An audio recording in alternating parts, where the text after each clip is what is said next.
बऱ्याचदा असे दिसून येते की ज्या लोकांकडे आपली उपजीविका चालवण्याचे कोणतेही साधन नाही, तेव्हा अशा लोकांना मजुरीवरती निर्भर राहावे लागते. गावामध्ये काम नसल्यामुळे त्यांना काम शोधण्याकरिता दुसऱ्या गावी जावे लागते.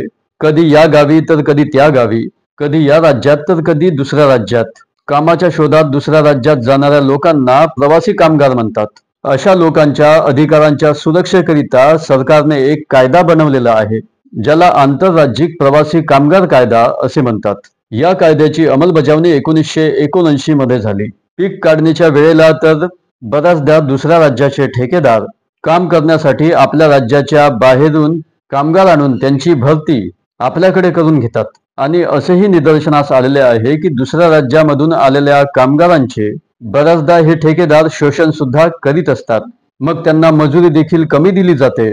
ज्या इतर सुविधा त्यांना मिळायला हव्यात त्यांना त्या प्रोव्हाइड केल्या जात नाही. खरे तर या परिस्थितीशी निपटण्याकरिता सरकारने नियम कायदे बनवलेले आहेत, परंतु या कामगारांना लिहिता वाचता येत नसल्यामुळे आणि ते त्यांच्या हक्काविषयी जागरूक नसल्यामुळे असे कामगार हे त्यांच्या अधिकारांपासून वंचित राहतात. तर दुसऱ्या राज्यातून आलेला ठेकेदार जर कामगारांना त्याच्या कामावर घेऊन जाण्यास तयार असेल तर अशा ठेकेदाराला भेटून त्याच्यासोबत कामावर जावे का?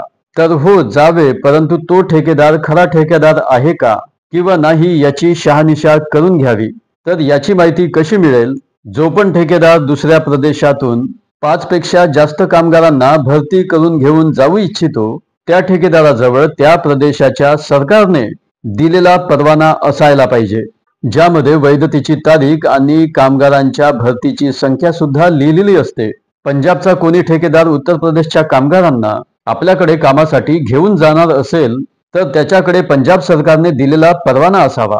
आता ठेकेदारासोबत जाण्याकरिता कामगारालाही काही कागदपत्र किंवा करारपत्र मिळते का? तर हो, ठेकेदार एक पासबुक देतो आणि त्या पासबुकामध्ये काही ठळक गोष्टी असतात, ज्यामध्ये त्याचा फोटो, नाव, कामाचे ठिकाण, कुठल्या तारखेपर्यंत ते काम आहे ती तारीख, मजुरीचा दर, मजुरी देण्याची तारीख, पुनर्वसन भत्ता, परतीच्या भाड्याचे दर, त्यानंतर कपात जर केली असेल आणि काही ॲडव्हान्स रक्कम घेतली असेल तर ती रक्कम नमूद असते. त्यानंतर भरतीची तारीख आणि काम सुरू करण्याची तारीख, हजेरी आणि कामाचे स्वरूप, त्याचबरोबर जवळच्या नातेवाईकाचे नाव आणि त्याचा पत्ता इत्यादी माहिती त्या पासबुकामध्ये असते. आता पुनर्वसन भत्ता म्हणजे काय?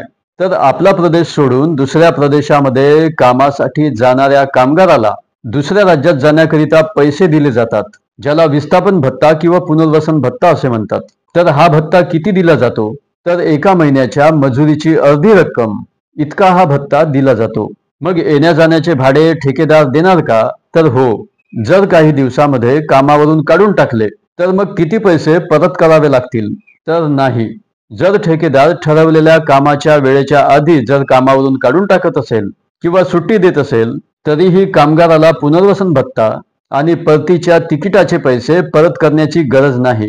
आता पासबुकमध्ये जवळच्या नातेवाईकाचे नाव व पत्ता असणे आवश्यक आहे का किंवा ते का आवश्यक आहे? तर काम करताना बरेचदा गंभीर दुर्घटना होत असतात, ज्यामध्ये कामगार गंभीररित्या जखमी होऊ शकतो किंवा कधी कधी त्यामध्ये त्याचा मृत्यू होऊ शकतो.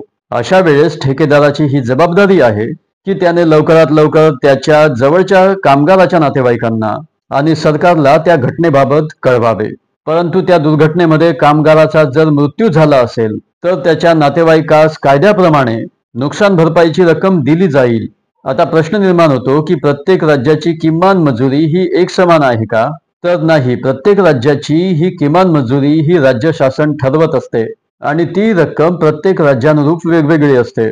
तसेच महिला आणि पुरुष यांना समान मजुरी दिली जाते. आता मिळणाऱ्या मजुरीमधून कुठली कपात केली जाते का?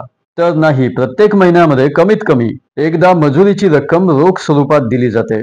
मजुरी घेताना कामगार ज्या व्यक्तीकरिता काम करतोय ती व्यक्ती तेथे उपस्थित असणे आवश्यक आहे.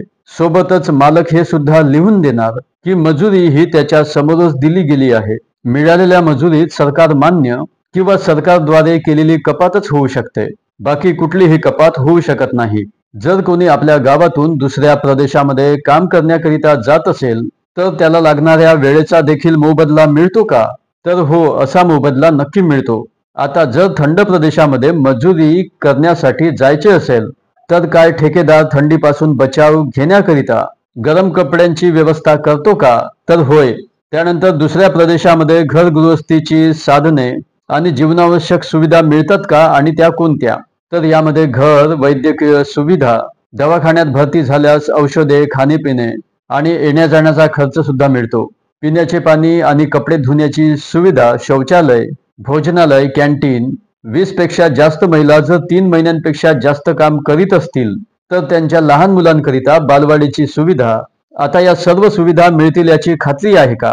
जर एखादी संस्था किंवा व्यक्ती दुसऱ्या प्रदेशातून येणाऱ्या 5 किंवा जास्त मजुरांकडून काम घेत असेल तर सरकार त्यांचे पंजीकरण करते आणि त्याचा ठेकेदाराला एक परवाना देखील घ्यावा लागतो. पंजीकरण आणि परवाना देताना सरकार कायद्याचे पूर्णपणे पालन होईल असे आश्वासन घेत असते.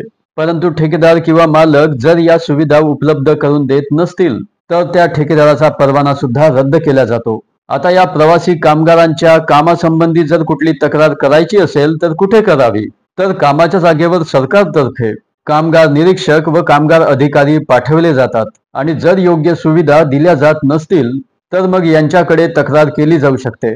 आता जर त्या प्रदेशातील ठेकेदार किंवा अधिकारी हे कामगारांचे ऐकत नसतील तर मग काय करावे?